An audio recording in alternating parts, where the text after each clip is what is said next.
Bismillahirrahmanirrahim. Assalamualaikum warahmatullahi wabarakatuh. Perkenalkan, saya Muhammad Zainal Arif, NPM 1009001191185. Program Studi Akuntansi Fakultas Ekonomi dan Bisnis Universitas Islam Bandung akan mempresentasikan hasil karya tulis ilmiah yang berjudul Pengaruh Tingkat Konsumsi Rokok di Kalangan Mahasiswa Terhadap Pendapatan Penjualan Rokok di Universitas Islam Bandung. Sebelumnya, yang melatar belakangi saya dalam menyusun karya tulis ilmiah ini karena seperti yang kita ketahui, merokok di kalangan mahasiswa sangat mempengaruhi penjualan rokok di sekitar kampus.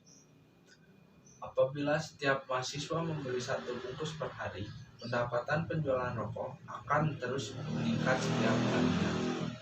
Walaupun setiap lorong di kampus sudah tertera bahwa di kampus menjadi kawasan bebas asap rokok, tetapi mahasiswa tetap menghiraukan himbauan tersebut.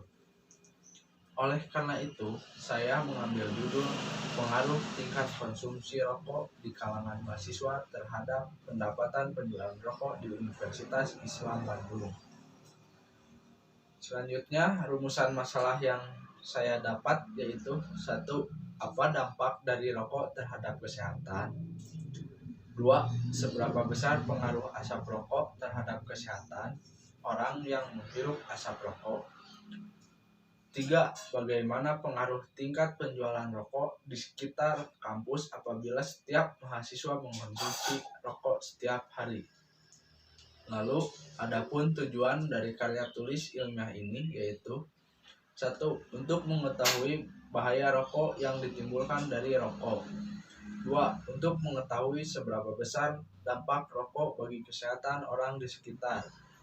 3. Untuk mengetahui tingkat penjualan rokok. Dan manfaat yang didapat yaitu 1. Setelah melakukan penelitian, diharap penulis lebih mengetahui mengenai pengaruh tingkat konsumsi rokok di kalangan mahasiswa terhadap pendapatan penjualan rokok di Universitas Islam Bandung. 2. Penelitian ini diharapkan dapat bermanfaat sebagai referensi atau bahan acuan bagi penelitian selanjutnya. 3. Penelitian ini diharapkan juga dapat menjadi gambaran bagaimana bahaya rokok bagi kesehatan. Selanjutnya, landasan teori. Pengaruh. Pengaruh adalah daya yang ada atau timbul dari sesuatu, orang, benda yang ikut membentuk watak, kepercayaan, atau perbuatan seseorang. KBBI tahun 2005.2849. Lalu tingkat. Tingkat dapat diartikan sebagai pangkat atau taraf dan kelas, sedangkan peningkat berarti pencapaian dalam proses ukuran, sifat, hubungan, dan sebagainya. Selanjutnya, konsumsi. Konsumsi adalah kegiatan mengurangi atau menghabiskan nilai atau kegunaan dari barang dan jasa untuk memenuhi kebutuhan hidup guna memperoleh kepuasan. Dan rokok. Rokok adalah produk tembakau yang menggunakannya dengan cara dibakar dan dihisap asapnya atau dihirup asapnya yang dihasilkan dari tanaman Nicotiana tabacum, Nicotiana rustica, dan spesies lainnya, atau sintesisnya yang asapnya mengandung nikotin dan tar, dengan atau tanpa bahan tambahan menurut pp.ri No. 109 tahun 2012. Selanjutnya, pendapatan. Pendapatan adalah arus kas bruto dari manfaat ekonomi yang timbul dari aktivitas normal entitas selama satu periode jika arus tersebut mengakibatkan kenaikan ekuitas yang tidak berasal dari kontribusi penanaman modal.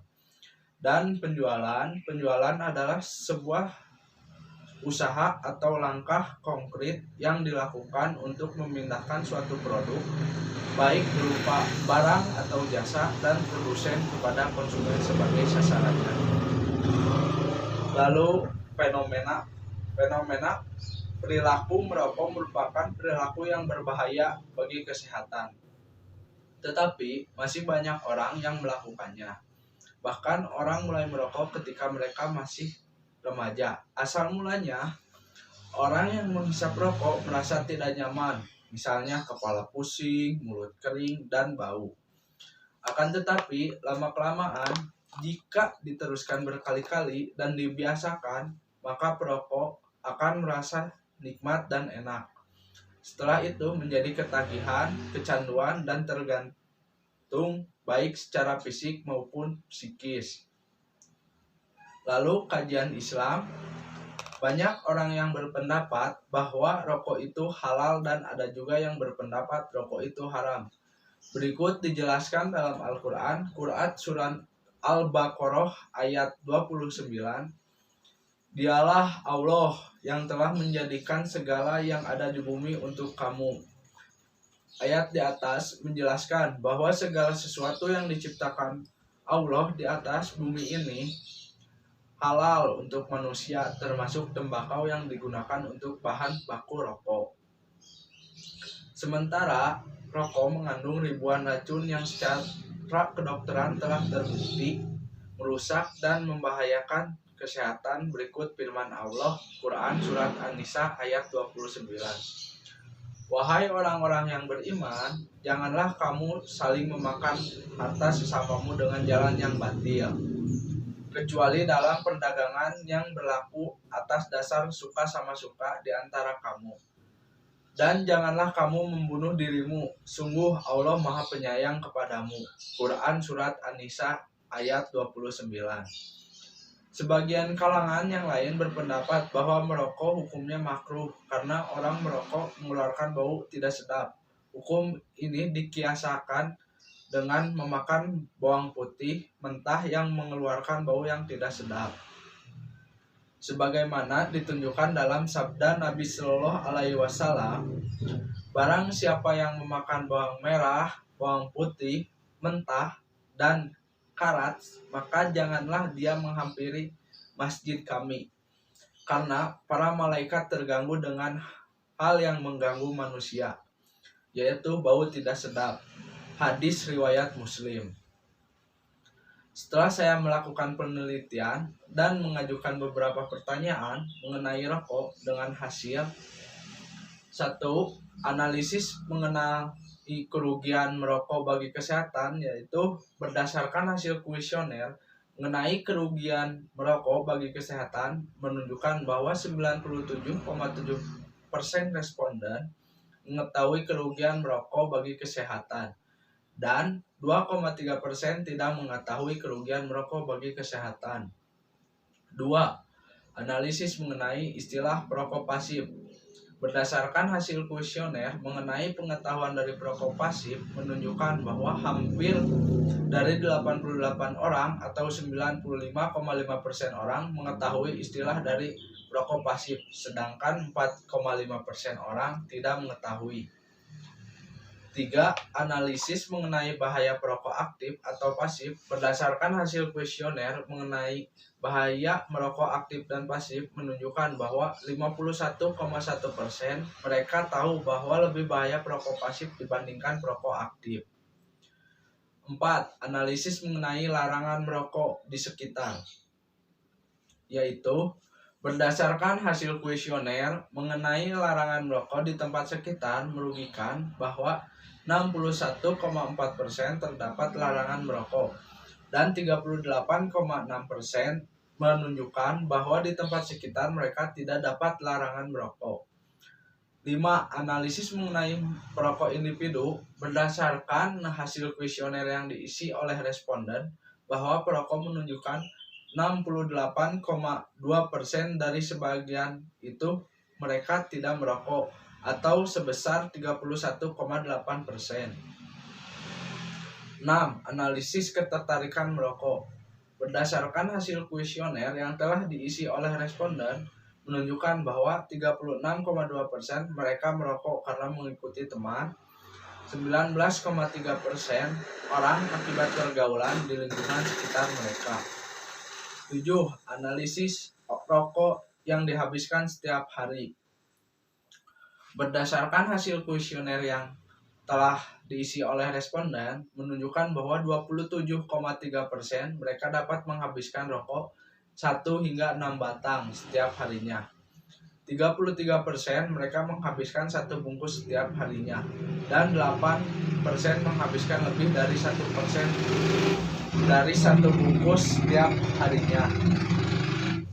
8. Analisis dari mana dapat membeli rokok, yaitu berdasarkan hasil kuesioner yang telah diisi oleh responden menunjukkan bahwa 31,8% mereka mendapatkan uang untuk merokok dari orang tua. 48,9% mereka mendapatkan uang untuk merokok dari hasil kerja, dan 19,3% menunjukkan bahwa mereka tidak merokok. 9. Analisis memulai merokok. Berdasarkan hasil isian dari kuesioner yang telah diisi oleh responden menunjukkan bahwa 27,3% mereka memulai merokok pada usia 10 hingga 15 tahun. 45,5% mereka memulai merokok pada usia 16 hingga 25 tahun. Mereka dan 27,3% tidak merokok. 10. Analisis penyakit yang ditimbulkan rokok. Berdasarkan hasil kuesioner yang telah diisi oleh responden menunjukkan bahwa 69,7% mereka mengetahui bahwa rokok akan merusak paru-paru, dan 24,2% rokok mengakibatkan gangguan kehamilan, dan 6,1% mereka tidak mengetahui bahwa rokok sangat berbahaya. Jadi kesimpulan yang saya dapat dari KTI ini, yaitu penelitian ini menunjukkan dalam kondisi seperti ini, mengurangi atau bahkan berhenti merokok bukan sesuatu yang mudah dicapai. Perokok sudah paham betul tentang bahaya merokok, namun di sisi lain, mereka juga memahami manfaat positif dari perokok, seperti menghilangkan stres, sikap ganda. Ini juga menyebabkan sulit merealisasikan minat menjadi perilaku berhenti merokok. Merujuk pada hal ini, maka iklan berhenti merokok yang memiliki pesan efek negatif merokok, apalagi gaya menakut-nakuti, menjadi tidak efektif dalam membentuk perilaku tidak merokok. Saran dari saya tentang karya tulis ilmiah ini yaitu, adapun saran kepada mahasiswa untuk meningkatkan pengetahuan tentang hal yang berhubungan dengan perilaku dan dampak bahaya merokok pada setiap perokok, untuk lebih meningkatkan bahan penyuluhan atau promosi tentang dampak bahaya perilaku merokok kepada mahasiswa, sehingga akan lebih memahami dan mengerti dampak bahaya merokok, yang akhirnya perilaku merokok di kalangan mahasiswa bisa diminimalisir. Demikian yang dapat saya sampaikan. Mohon maaf apabila ada kesalahan dalam penyampaian. Wassalamualaikum warahmatullahi wabarakatuh.